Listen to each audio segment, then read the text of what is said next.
let's take a quick look at one of the great toys from the 80s. This is definitely not an uncommon vehicle, especially if you're a collector of vintage toys. But he absolutely is deserving of a little bit more of a comprehensive video than I've given him thus far with my time on YouTube and TikTok. So let's just take a look at Thunderhawk and Matt Trakker from Mask. Outside of Optimus Prime, Matchbox Voltron, the USS Flag, and I think Rhino is probably my favorite Mask vehicle. But outside of those toys, this has got to be one of the most cherished and coveted items from my youth.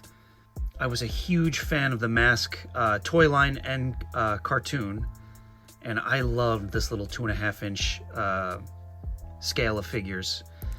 And Matt Trakker's mask was called Spectrum. The two versions of the Spectrum mask I have here, this one is the one I think most of us are more familiar with. After there were some complaints of the helmets that were sort of solid pieces of plastic ended up being, unfortunately, choking hazards for little kids.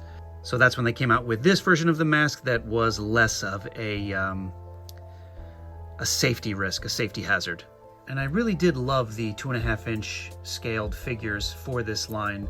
They were articulated enough and detailed enough that you could have some play value with them, from them, but they never took the limelight off of the vehicles, which were the real draw of this line. And speaking of which, here is Thunderhawk. I have repro stickers on mine. The tires, the rubber is rotting a little bit and they've split, but I still feel like they present well enough. And if you ever had this as a kid, you do remember the transformation, I'm sure.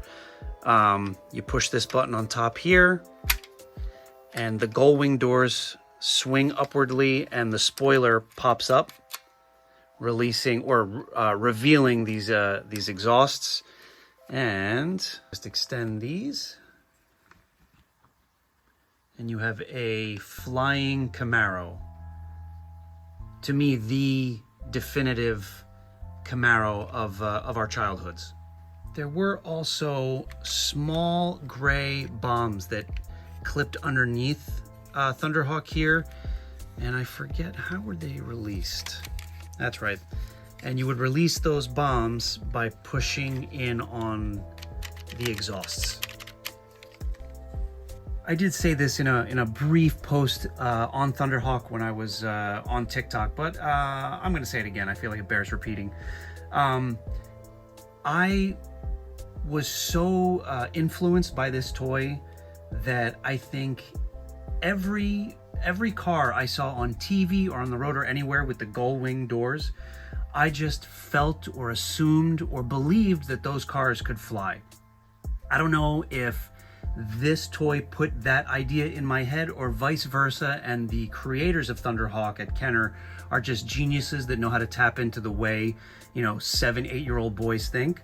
But for whatever reason, that's an idea that I've never been able to completely shake. Even now, not that they even make cars with gull wing doors anymore, but you know what I mean. Like these doors just always made a car seem like it could fly to me. And that is just a quick look at Matt Trakker with Thunderhawk from the Mask toy line, which in my opinion is a must-have item if you collect toys from the 80s.